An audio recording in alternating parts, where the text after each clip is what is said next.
wani loncat ana papan. Ora nang papan kene. Oh ya.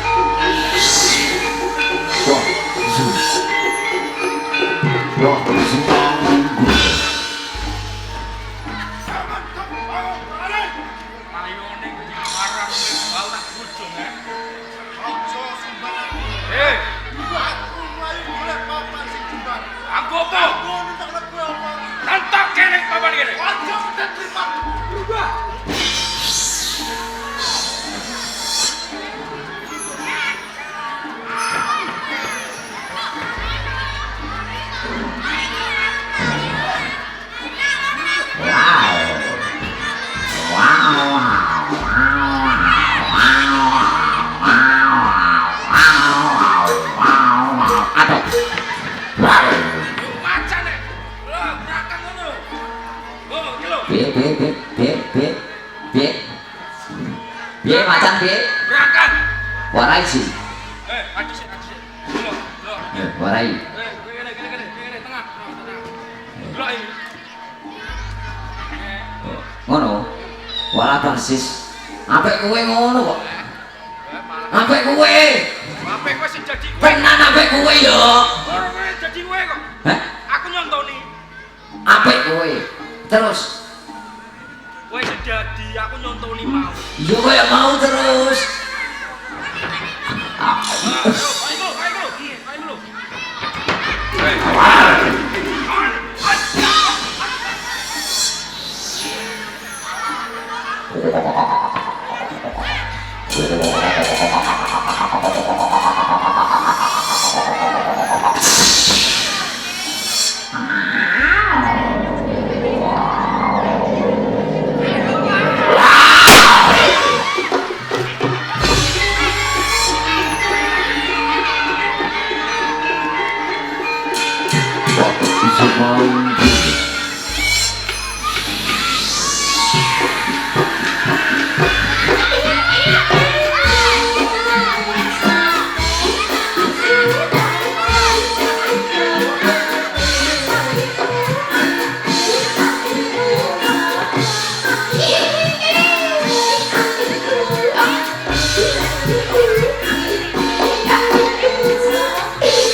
Kepalaku patah. Aduh, sakit sekali. Kepala. Aduh, sakit. Tuh.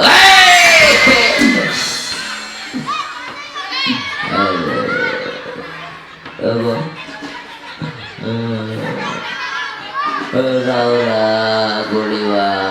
Aku liwat.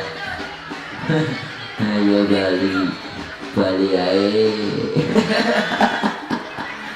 Ayo Bali.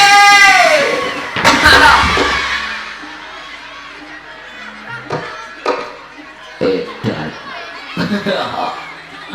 Aduh, kita semua menggene. Nengguri.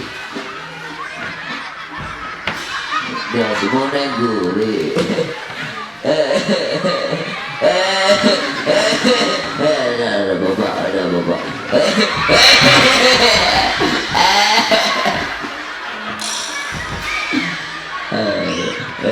Dah semua cukup teladan. Dah semua cukup teladan. Allah.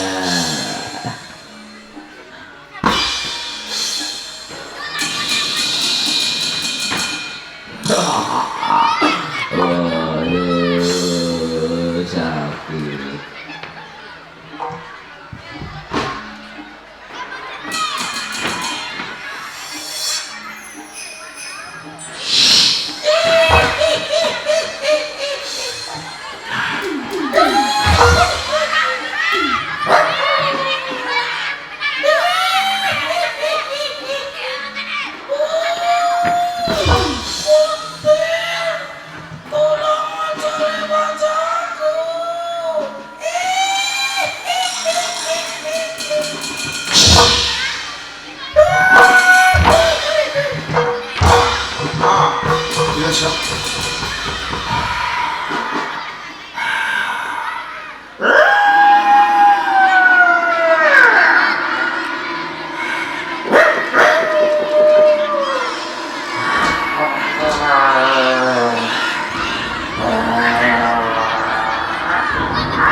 Berjumpa kembali karo aku muncul karo kancaku Endang Sulastri. Iya Kang, aku Endang Sulastri. Wah, bolak-balik timbali nang desa Ngawen neh. Seneng hatiku ngibur masyarakat Ngawen wae kopake lho penontonnya wae iki lho, Dik. Iya Kang. Wah, idolane BS kabeh kan. Kowe ra ono buket. Oh, ora apa-apa kok njaluk aku pokoke. Jaluk? Eda, piye? Iki lakone dawa lho Dik maine so biasa. Kok didongakno wae iki acarane sunatan, muga-muga sing sunat enggal-enggal waras amin. Cita-citane tercapai amin. Sing kagungan kersa rezekine ora lokak ning tansah kabeh amin. Sehat kabeh sak keluarga amin. Lumerek sing nonton dari cilik kabeh sehat kabeh amin. Alhamdulillah. Oke. Wala penggemarku akeh ndang. Waki Kang. Iya lho. Dan ketoprahe Pak Mogol iki Wahyu Manggol asli saka Desa Tanjung Sari, Kecamatan Jakenan, Kabupaten Pati, ngono. Nenang jabe Kang. Gampang, ditelepon nomere. Ya Cung, ditelepon ya Cung. Nomere piro kowe iso apa ora? Oke, ayo bareng-bareng ya diwaca nomere Pak Mogol Wahyu Manggolo 0 asik telur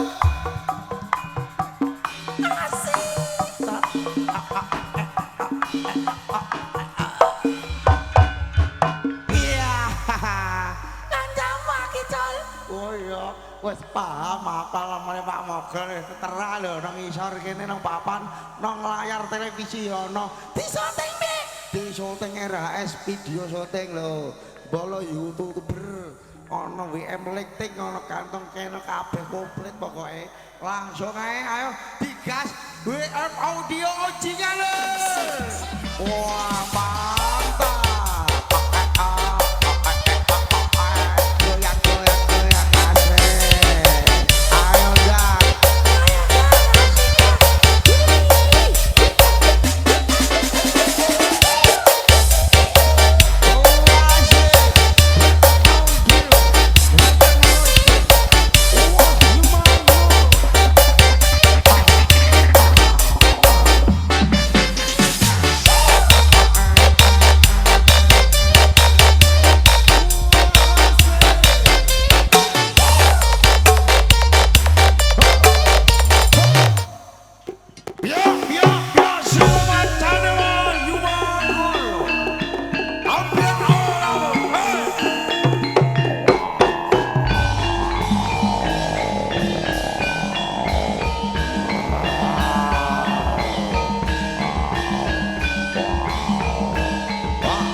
Kowe ngeculke tembung perang adat Wurawari dalah Medang dirampung.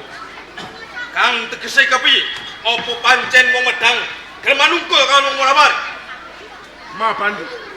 Anggonku nyapih perang adat iki ora karepku dhewe. Ora ateges perang adat dirampungi Medang manungkul ing Wurawari iki ora. Banjur kabeh kuwi kersane Sinuwun Prabu Mahkotawangsa. Mbah kepiye kanggo dalan kang supaya perang adat iki bisa disapih? Yen kowe ora percaya, kena kanthi munggah ning negara Medang. Kita Raja, aku dudu bocah cilik. Sakwise kok kanthi munggah ana pendopo Medang, gampang nggon numupuk prajurit ana ing Wurawari ngono Maban dudu wataking wong Medang sing kaya ngono ki ora. Yen kowe isih kurang budaya, kena ngirit bergataning prajurit kang supaya jaga-jaga marang keselamatanmu. Yen ngono kowe wedi. Kowe wedi tumuju ning kraton Medang. Coba kira wong Wurawari iki. Apa ayo? Yes, wong Wurawari. Maban kepiye kita Raja? yen nganti mengko ana ing negara Medang dedel kulitmu ceklek balungmu kabeh aku kena tanggung jawab. Terus tau gemi kabeh tembung Yo kene ora. Yen pancen nganti sisip sembiring tembungku. Bebasan kowe arep tumindak apa wae, aku ora bakal salah. Purgatama. Iki sawetara jaga perpit ana ing tepis iringing Ratu Medang. Aku bakal munggah ana ing Ratu Medang. Ingkang atos atus. Garda Gautama, derenge Kanjeng Rama.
Parening kalungguani Rekyan Bakti Pitaraja Gus ngabjek Paring pendopo agung ing Kraton Medang mula diprayogake lenggah Gurawir Parang Suropati Pitaraja Nun kula sinuwun Prabu Pawangsa. Kaya kanthi raharja swanira ing pendopo Medang Pikantuk pangestunipun sinuwun Prabu. Kalis ing sambikala boten katalumpen sungkem kula. Mugi konjuk wonten andhap sampeyan dalu. Iya. Ingsun tampa raliwat puja pangestuning ingsun wae kebak pampar. Sanget anggen kula nampi mugi ndadosaken jimat. Prayoga. Ngestuaken. Senopati Gurda Gautama. Sang Prabu paring dawuh Becik swanira. nir ing sakala-kala sungkem kula kunjuk sinuwun. Iya. Ndak tampa pangestuning ingsun wae tapa. Mangestuaken dawuh. Lungguh teng prayoga. Injih. Kajaba saka Guru Patih Pitaraja. Ing ngarep sira ndak putus kang supaya nyapih yudha ngenani bab perang adat ing Praja Medang lan Kadipaten Morawali. Apa sekira wis sira tindakake? Sinuwun Prabu. Sak sampunipun kula nampi dawuh saking ngersa panjenengan. Keng supados nyapih perang adat sedaya sampun kelampahan. Malah kapura kula nganti bukti utawi senopati saking Kadipaten Morawali menika Patih Mahabali. Sak menika kula kanthi minggah wonten negari Medang. Senopati Agung ing Kadipaten Morawali uga sira kanthi sowan ing pendopo Kraton Medang. Ngaten Prayoga lenggah ira. ngestaken dawuh. Bener sira pinangka Senopati Agung ana ing Kadipaten Morawali. Ora kleru Mahabandu keng Gajaran mangke rumiyin. Kita raja jebul kaya ngene pendopo ana ing Medang. Hawane panas sumuk beda kawan pendopo ning Morawali. Yen Morawali keping Adem mergo ana asine. Medang bapak pisan ra ono. Medang asline mati. Mas Ya. Di sana Patih Mahabali. Ayo mbok menawa teledor.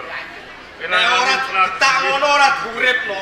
Yang tukang lampu asmane tenan kok. Ya, kajaba saka Guru. Patih Mahabani. Prabu Makutawangsa. Ngerti yo, sira ndak biji keng supaya sowan ana ing penjaba agung kraton Medang. Satenaning bingung sakjroning atiku merga peperangan Worawali dalah Medang durung ana kerampungan. Nanging Prabu Makutawangsa nyapih supaya perang adat iki kasirep. Mula kanthi bab perkara kuwi ingsun ngersake sira pinangka senopati agung ing Kadipaten Worawali.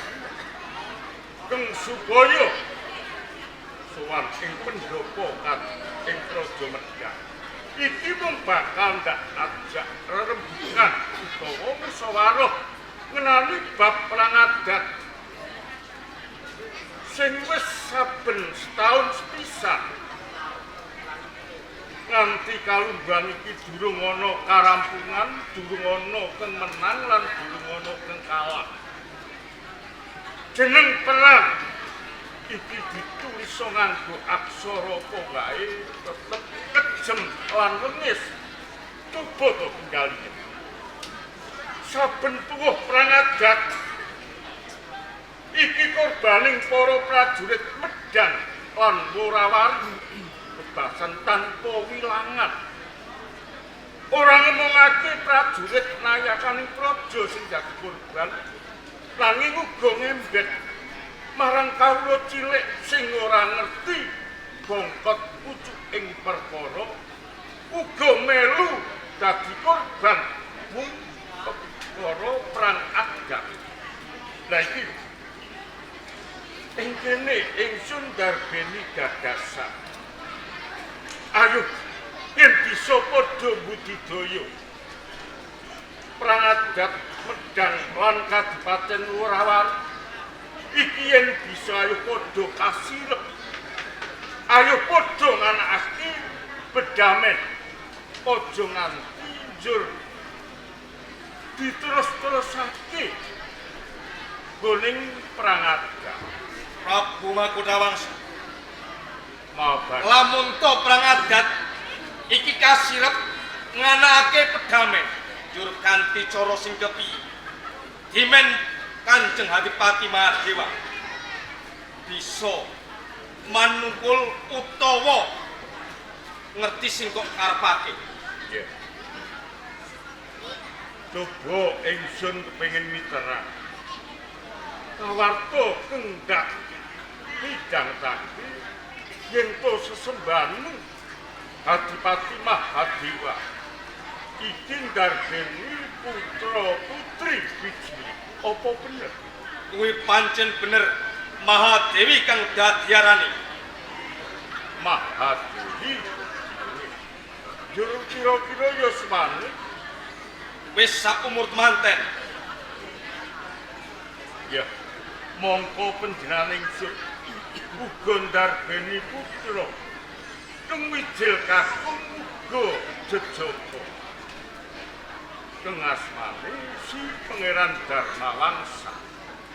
Nah, yen pancen kaya ngono kersane ingsun pinangka kanggo tumalining bedamen. Umpama ingsun ngersakake kepingin bakal bepisanan kelawan sesembahanmu Adipati Mahadewa ing Worawali. Apa sekira uga sarujuk Patih Mahabani? Prabu Makutawangsa. Yen aku ngono sarujuk wae nanging durung pinarwan kanggone Kanjeng Adipati Mahadewa. Mula lamun to Prabu Makutawangsa ngepinginake pedamen iki kanthi cara besanan, aku bakal bali ana ing Worawali ujug atur ana ngersane Kanjeng Adipati. Kuwi luwih prayoga enggal aturna ana ngersane sesembahan. Kaya ngono sawetara aku njaluk pamit.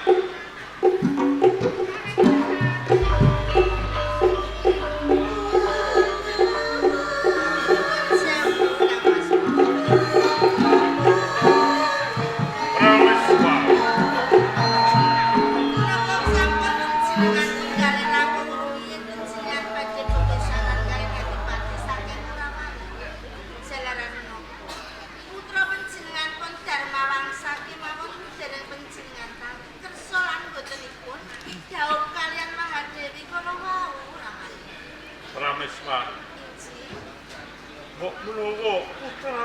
Darmawangsa ora bakal wani badal marang dawuh pangandikaning ingsun.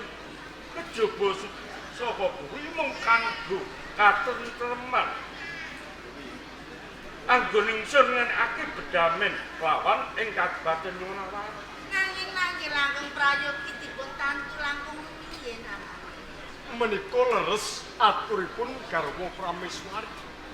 Menawi ngantos ingkang putra boten kersa nglampahi malah ndadosaken sulayaning rembug.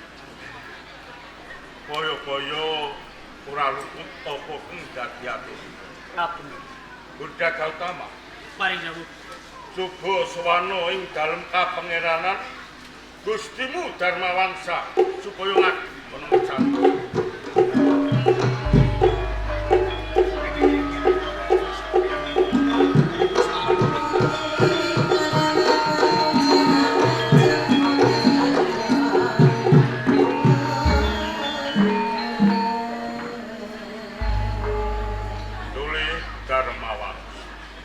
Dawuh katimbalan Rama.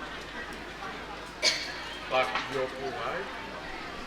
Nembe kemawon kula sinau tata kaprajan, kasusilan, kabrahmanan.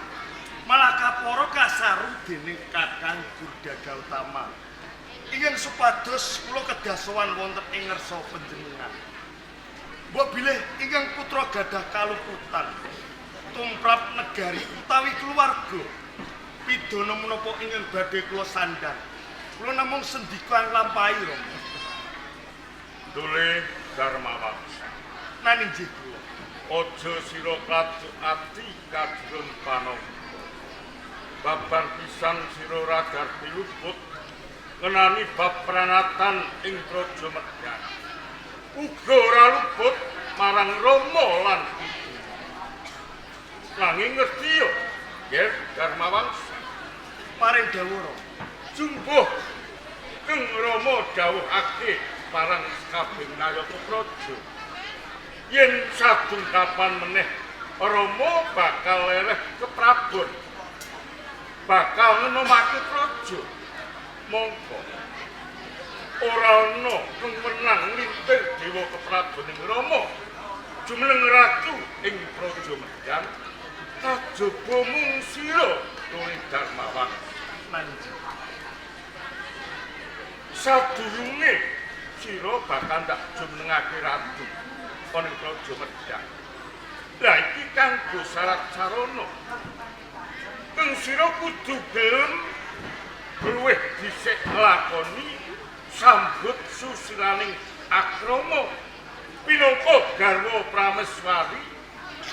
Mengkone kanggo tetimbangan nggone ngobetake negara ing Praja Medang. Duh, Rama. Perkawis wanita kula ngaturaken menapa kemawon. Panjenengan tansah pirsa piyambak. Rinten sodalu kula tansah mapan wonten ing pidaleman. Sinau bab kautaman. Kula tengenake bab negari, kula kiwakake bab kapribaden kula. Dadi nganti kalungguhan iki sira durung darbe wawasan saweneng wanita kang bisa nuju prana jroning ati. Liripun kados ngaten, Rama. Dole Darmawangsa. Nanging nggih kula.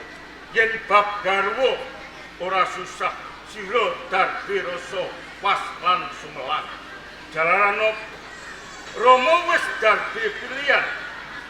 Saweneng putri kang patut mengkone pinangka dadi garwamu. Pinangka Prameswari ing Praja Medang. Menawi tetela panjenengan sampun kagungan pilihan wanita ingkang pantes sandingan dumateng kula. Lajeng sinten, Rama? Yen Rama bakal bloko lawan sira. Panji. Putri pilihaning Rama ora liya Kang Sesilih Mahadewi putrane Adipati ing Wonowaru.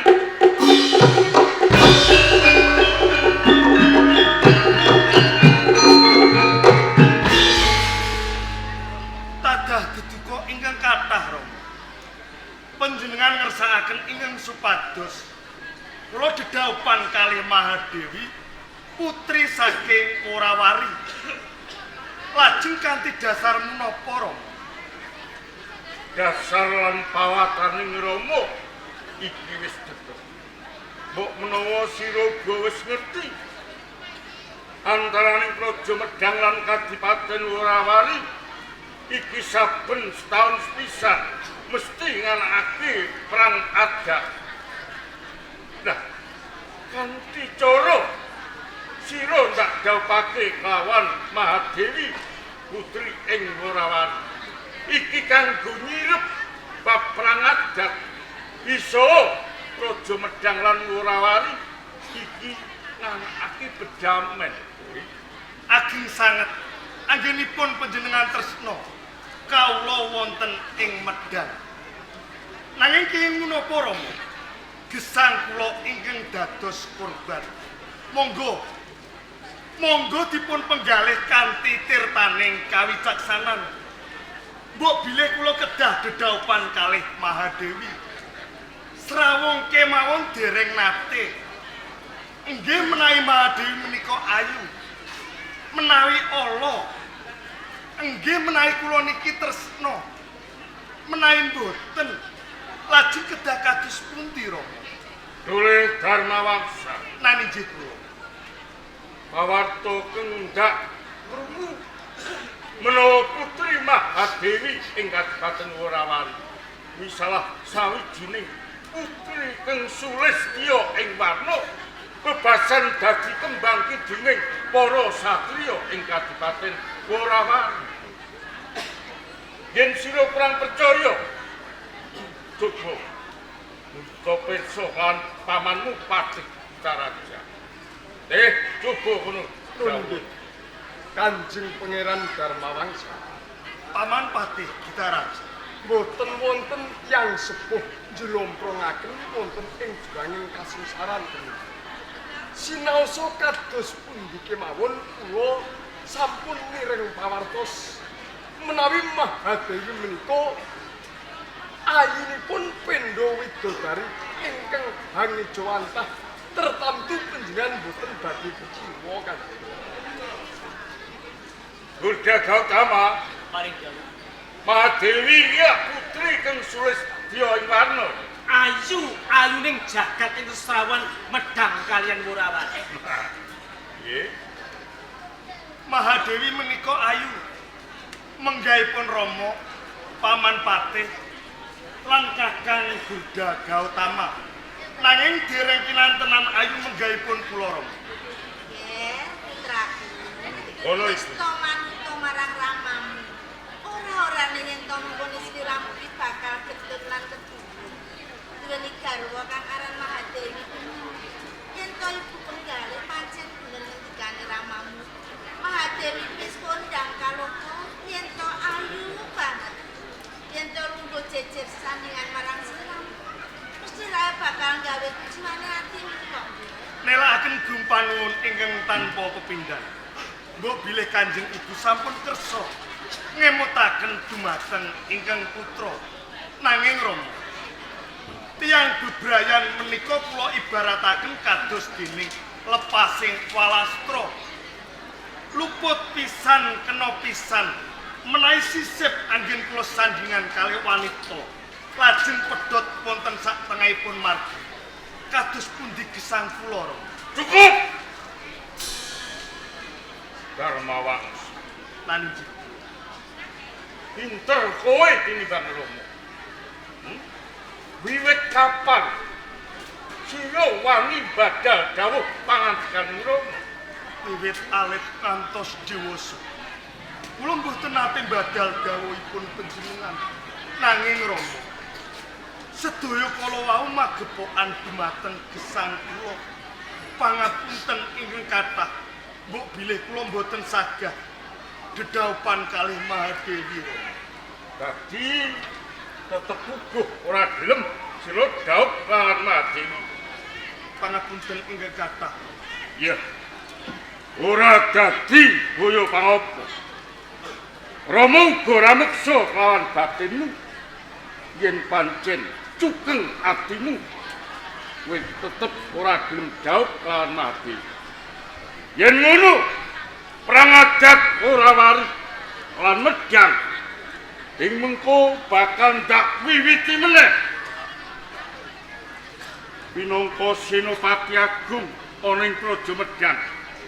Iki dudu sapa-sapa nanging mengko Rama pribadi pinangka Senopati Agung ing Praja Medang. Kawamunta Rama mangsah yudha. Yen ing mengkoning Rama nganti tumeka pati jroning palagan. Aja pisan-pisan Darmawangsa cedhak marang kubune. Kula suwun kanthi sanget dumateng panjenengan. Monggo dipun jabel sedaya pangandika panjenengan. Panjenengan kedah emot. Darmawangsa sinten pinangka putra panjenengan piyambak. Nanging kula panjenengan paring pangandika kados ngaten. Yen kowe ngakoni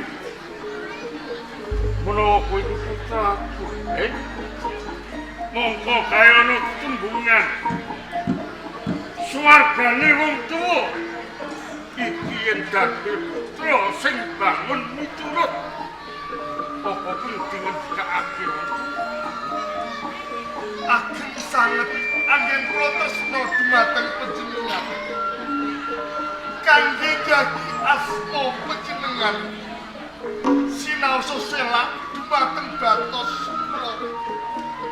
kula sagah menawi dedaupan kalih Mahadewi.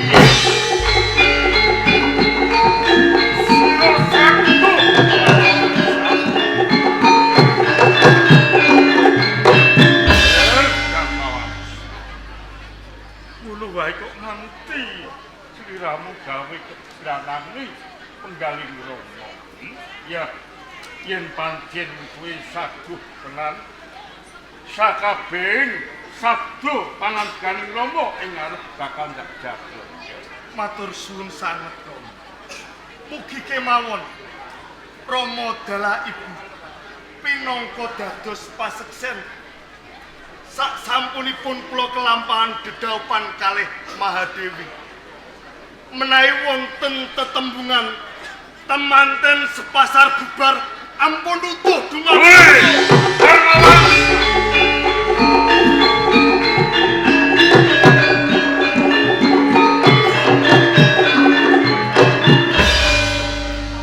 Kaya ngono tumindak pantakatune kamu Darmawangsa. Sampun waktipun penggalih ingkang kesametan. Mapan putra panjenengan sampun saged dedaupan kaliyan Putri Mahadewi. Menika sampun boten badhe ndamel lingsem kula lan panjenengan. Apa kaya ngono? Menika leres. Bener ya, Dik. Mergo apa Darmawangsa durung ngerti kawujudane si Mahadewi. Menawi sampun kelampahan pinanggih tertamtu boten badhe nyuwun kaya Nyuwun pangapunten Sang Prabu. Patratipun kaneman pancen kados mekaten. Namung kula saged yakinaken menawi putra nandhaleming mangke sampun pinanggih kalyan si Darmawangsa ugi sareng kaliyan si Mahadewi.